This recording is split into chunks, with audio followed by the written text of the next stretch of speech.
राउरी दू कौड़ी के क्लर्क बेटा के औकात बा कि वो कलेक्टर के अपन पत्नी बना के ले जाए। पागल नटी का तबले खुशी भइल भी एगो लंगड़ी लड़की के अपन जीवन साथी बना के हम अपन जिंदगी काहे बर्बाद करी? ये संभव नहीं खे। ये तो लंगड़ी बिया, हजार लड़के से तोर बिया होता नु, वो लंगड़ बिया लंगड़। बचपन के शादी के हम नहीं मानत है। अब अपने हस्बैंड जी से बात करी, आज ले तो बात कहीं नहीं ना है। अब जौन कुछ भी बातचीत हुई ना गौना के बाद हुई, हम अपने आप के कामयाब बनाए दिल से अगर कोई और अपना पढ़ाई के बल पर कलेक्टर बना। हम रवा लोगन से एगो वादा करता नहीं, आज हम सबसे बड़ा लकीर खींच देनी बाबूजी की लंगड़ी बेटी आज कलेक्टर बन गई भाई। वेलकम मैडम, हम हेड कलर कुल बचपन के शादी के हम नहीं मानत है। एक काम ढंग से नहीं आता है बकुल, तू ए बंगला के नौकर हुआ, तुहार हिम्मत कैसे भई जैसे जाएंगे? झाड़ू पोछा बर्तन कपड़ा खाना सब करता नहीं तो वह हमरा साथी ऐसा बर्ताव काहे कर रहल बानी? कार लंगड़ी, अगर बा हिम्मत तो हमरा भाई के आँख में आँख डाल के दस। ये कलेक्टर मैडम बाड़ी। अरे बाप रे बाप।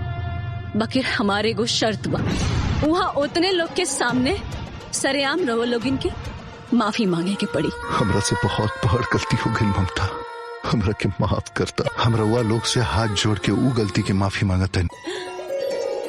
ला दुल्हन अपन नेगला। अरे दुल्हन, यो कोनो बात होला? अब एक घर बसावे खातिर एक घर छोड़े के पड़ेला दुल्हन। एकदम देवी के मूरत नियन होखियन। हमरा तो ई नहीं के समझ में आवत कि ऊ दोनों के छोड़ के यहाँ कैसे चलेगी। ई तो चोनिया के बेटा के साथ घुमाता, कुछ हो जाए तो हम का करब? बार बार मना करीला पगलन के साथे ना खेले के।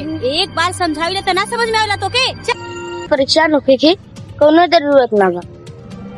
भला 12 साल के छोट लड़का हमार पति कैसे हो सके? केहू हमरा खातिर परेशान होके हमरा से केहू के दुख देखल ना जाला। हे देवी माई, हे दुखियारी के दुख के समझी माई, हमार दुख के दूर करी माई। ए दुल्हन, अब ये तो हर बेटा बाड़ी। अरे इनकरा के लेके संतोष करा और बाकी सबके भुला जा।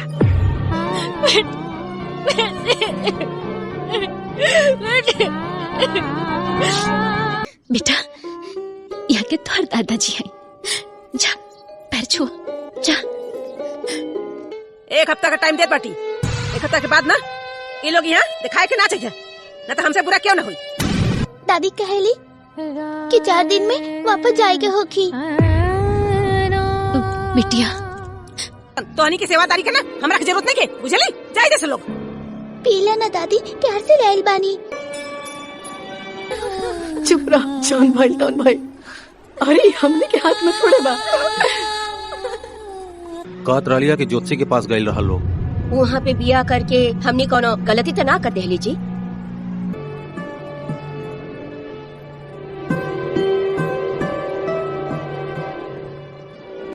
अरे पागल हो का? दूधू को जान खातिर ताकत कहाँ से आई शरीर में? ए मझिलो, हाँ माजी। ले जाके छोटी कनिया के नाप के उनका के कमरा के एगो कोना में रख दिए, ठीक बा? ठीक बा माई। अरे औरत होखला के मतलब ई ना होखेला। औरत होखला के मतलब होला बच्चा पैदा कइल भी।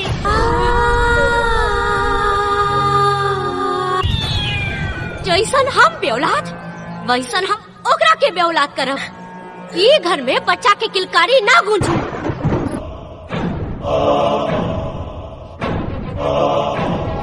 का होता हो? तू बहुत अच्छी बाड़ू दुल्हन।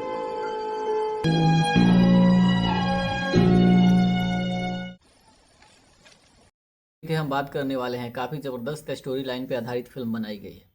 इस फिल्म को बहुत ही ज़बरदस्त हम इसलिए कह रहे हैं क्योंकि ये फिल्म शिक्षा, पढ़ाई और एक पोजीशन की शक्ति को, ताकत को दिखाता है कि किस तरह से जो लोग किसी को नीच समझते हैं, नीचा समझते हैं, ठुकरा देते हैं, वो अगर उठना चाहे या समाज में या किसी के सामने फ़ख्र से खड़ा होकर कुछ बात करनी चाहे तो उसके लिए सबसे बड़ा हथियार और सबसे बड़ी ताकत शिक्षा है, पढ़ाई है।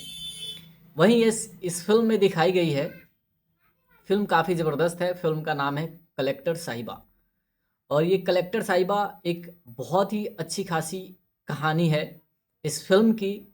फिल्म में गौरव झा और संजना पांडे की जोड़ी को दिखाया गया है, साथ में रिंकू भारती हैं, और संजना पांडे की माँ और बाप के किरदार में विनोद मिश्रा, कंचन मिश्रा हैं। वहीं दूसरी तरफ गौरव झा के माँ बाप निशा तिवारी और उनके पिता अमित शुक्ला हैं। ये काफ़ी ज़बरदस्त स्टोरी लाइन है, क्योंकि ये सामाजिक संदेश देने का काम करती है, समाज में शिक्षा को बढ़ावा देने का ये फिल्म काम करती है। फिल्म में दिखाया ये जाता है कि गौरव झा और संजना पांडे की शादी उनके माता पिता के द्वारा बचपन में ही तय कर दी गई थी।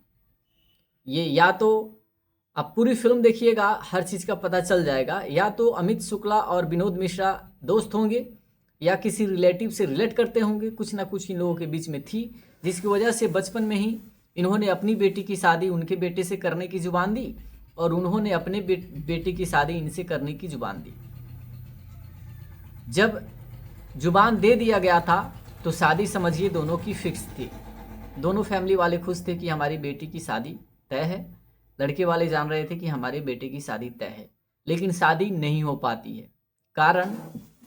कारण ये है कि संजना पांडे एक लंगड़ी लड़की हैं, अपाहिज लड़की हैं, जो एक पैर से अपाहिज हैं।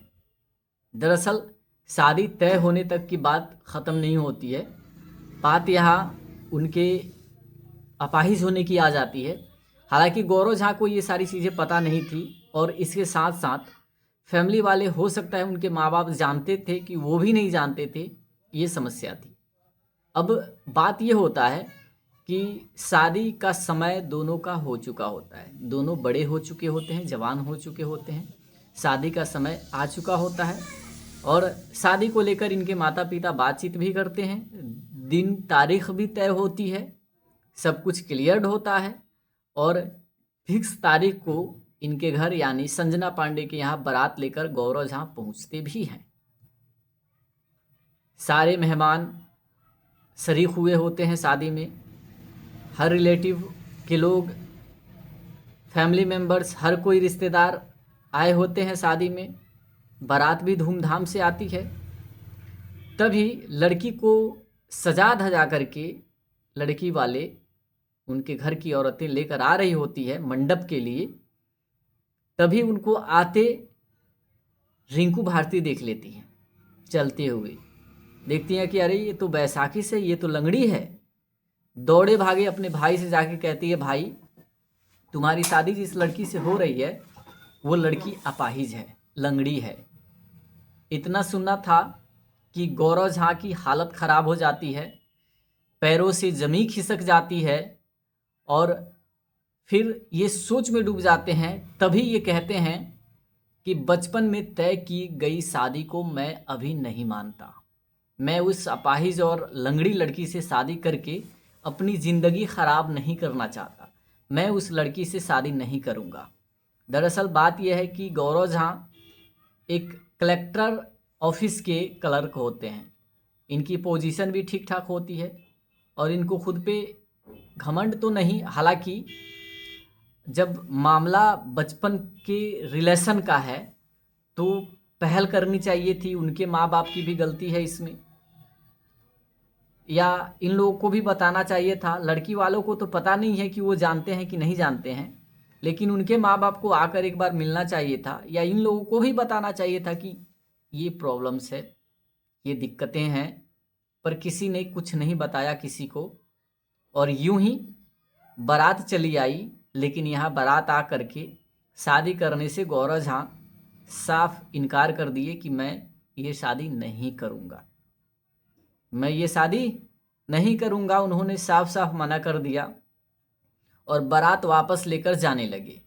इस पे कंचन मिश्रा और विनोद मिश्रा उनके पैर पड़ लिए कि आप ऐसा मत कीजिए, अगर आप ऐसा करके जाते हैं तो हमारी बेटी की ज़िंदगी ख़राब हो जाएगी, हमारी बेटी की ज़िंदगी तबाह हो जाएगी। आपसे हाथ जोड़कर हमारी रिक्वेस्ट है कि आप हमारी बेटी से शादी कीजिए, बचपन का रिश्ता है, आप यूं ही तोड़कर मत जाइए। लेकिन वो गुस्से में लाल गौरव झा पैरों को झटकारते हुए कहते हैं मैं ये शादी हरगिज नहीं करने वाला। और बारात रिटर्न लेकर चले जाते हैं। घर में मायूसी छा जाती है, मातम छा जाता है, सन्नाटा छा जाता है। सभी अपने अपने जगहों पे बैठ के रोते बिलखते नजर आते हैं। एक लड़की का बारात किसी के दरवाजे पर आए हुए बारात रिटर्न चली जाए, इससे बड़ी दुख की बात, शर्मिंदगी की बात और क्या हो सकती है। लेकिन इनके किस्मत में कुछ लिखा और था। अब मामला ये होता है, बारात रिटर्न तो चली जाती है, गौरव झा शादी करने से इनकार तो कर देते हैं, लेकिन एक समय आता है कि गौरव झा को उनके सामने झुककर माफ़ी मांगनी पड़ती है। और वो समय कब आता है?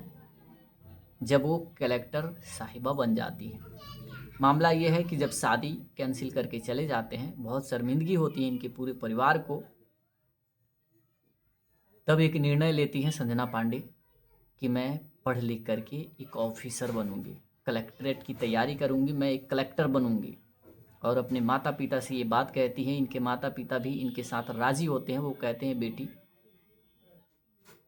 तू अगर इसके लिए तैयार है, ये करने के लिए, पढ़ने के लिए राजी है, तो हम लोग तुम्हारे साथ हैं, हम तुम्हारा सपोर्ट करेंगे।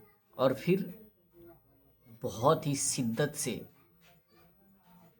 संजना पांडे पढ़ाई स्टार्ट करती हैं। दिन रात एक कर देती हैं कलेक्टर की तैयारी करने में, दिन रात पढ़ाई करती हैं।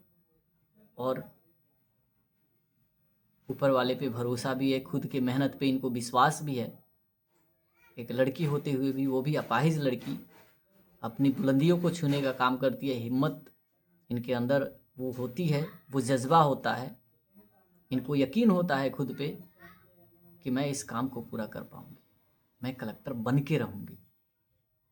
और वो समय आ जाता है जब संजना पांडे कलेक्टर बन जाती हैं। और कलेक्टर बन के अपने घर आके सबसे कहती हैं कि मैंने वो लकीर खींच दी पिताजी, उससे भी लकीर बड़ी खींची है।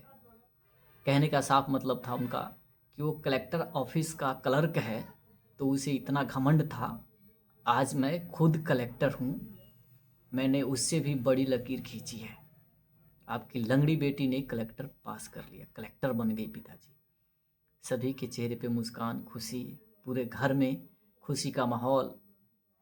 कलेक्टर बन के अपना ऑफिस ज्वाइन करती हैं। उसी ऑफिस में अपना इंट्रोडक्शन देने के लिए पहुंचते हैं गौरव झा। कहते हैं मैम मैं इस ऑफिस का सीनियर क्लर्क हूँ। हाथ में गुलदस्ता देते हैं। इनके गुलदस्ता को मैडम साहिबा लेकर फेंक देती हैं, क्योंकि इनको याद आ जाता है कि इन लोगों ने मेरे साथ क्या किया था। गौरव झा देखते रह जाते हैं। हालांकि गौरव झा को भी ये चीज़ पता नहीं है कि यही वो लड़की है जिससे मैंने शादी करने से इनकार किया था, मना किया था, इसी को रिजेक्ट किया था। ये चीज़ इनको भी पता नहीं है। फिर क्या था, गौरव झा को बुला करके इनको अपने ऑफिस से ट्रांसफ़र करके अपने होम पे, अपने घर पे काम के लिए लगा देती हैं। घर का सारा नौकरी इन्हीं से करवाती हैं। इनको कुछ दिनों तक समझ नहीं आता है कि मेरे साथ ऐसा क्यों कर रही हैं। इनके साथ वो हर चीज़ करती हैं जो उनको अच्छा लगता है। चाय बनवाती हैं, चाय मुंह पे फेंक देती हैं, चाय ख़राब होता है तो। खाना बनवाती हैं, अपनी गाड़ी साफ़ करवाती हैं, गाड़ी का दरवाज़ा तक इनसे खुलवाती हैं कि दरवाज़ा खोलो, मुझे बैठ कर कहीं जाना है। बाद में चल के इन लोगों को पता चलता है, गौरव झा को माफ़ी मांगनी पड़ती है। इनकी फैमिली वाले फिर आकर इनसे शादी की रिक्वेस्ट करते हैं, लेकिन इनकी शर्त होती है। हालांकि ये पहले कहती है इनकी औकात नहीं है एक कलेक्टर साहिबा को अपनी पत्नी बनाने का। 2 टके का क्लर्क एक कलेक्टर से शादी करके उसको अपनी पत्नी बनाएगा, है औकात? लेकिन बाद में फिर इनको मतलब थोड़ा मन शांत होता है और ये मतलब शर्त रखती हैं कि जिस तरह सबके सामने मेरे माँ बाप को आप लोगों ने जलील किया, उसी तरह आप लोगों को सबसे माफ़ी मांगनी पड़ेगी, तब जाके मैं शादी करूँगी। वैसा ही किया इन लोगों ने, साफ साफ दिखा दिया संजना पांडे ने कि शिक्षा में, पढ़ाई में क्या ताकत है, कौन सी ताकत है जिसके बल से, जिसके दम से झुकाया जा सकता है। फिल्म काफ़ी ज़बरदस्त है, पूरी फिल्म देखिएगा, बहुत अच्छा लगेगा।